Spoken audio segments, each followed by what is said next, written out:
Derisa Kosova humb 43 milion euro për shkak të ngecjeve së reformave të kërkuara nga Brukseli, përfaqësuesit tanë të zgjedhur pothuajse nuk e kanë përmendur fare këtë temë. Sipas monitorimit të IKD-s, nga qindra e qindra diskutime e fjalime që janë mbajtur në seancat plenare të kësaj legjislature, integrimet evropiane kanë qenë tema më e injoruar dhe më e nënvlerësuar nga të gjithë deputetët pa dallim partijak.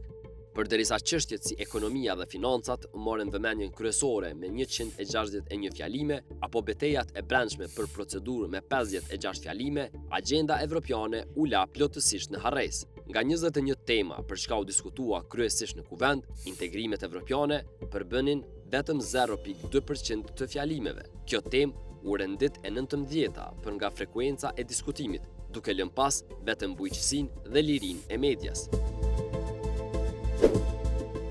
Një pjesë e konsiderueshme e fjalimeve rreth 11% i përket çështjeve procedurale, kjo tregon se një segment i rëndësishëm i kohës parlamentare është shpenzuar në çështje teknike në vend të trajtimit të përmbajtjes të politikave publike. Në të njëjtën kohë, disa fusha me rëndësi të lartë publike janë trajtuar në mënyrë shumë të kufizuar. Dialogu Kosovë-Serbi dhe mjedisi përbojnë vetëm 0.6% të fjalimeve, integrimet evropiane 0.2%, ndërsa të drejtat e komuniteteve 0.4%, po ashtu mungon plotësisht trajtimi i disa temave, përfshirë çështjet gjinore, diasporën dhe efikasitetin në qeverisje, për të cilat nuk është evidentuar asnjë fjalim.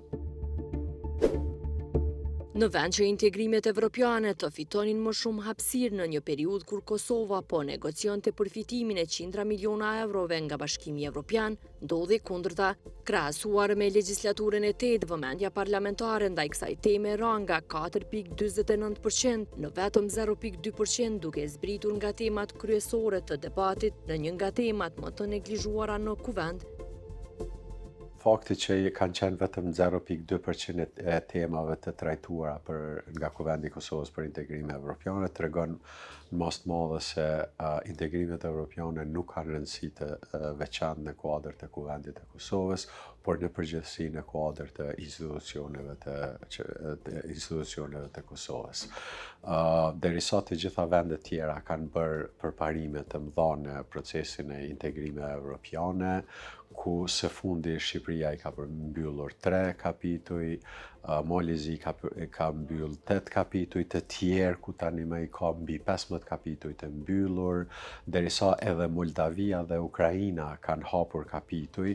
Kosova që nga viti 2022 në dhjetor të vitit 2022 kur ka dorëzuar aplikacionin për statusin e vendit kandidat, ende nuk ka marrë asnjë përgjigje. Do thotë përgjigjja e Bashkimit Evropian korrespondon me rëndësinë që i jep shteti i Kosovës agjendës së integrimeve evropiane.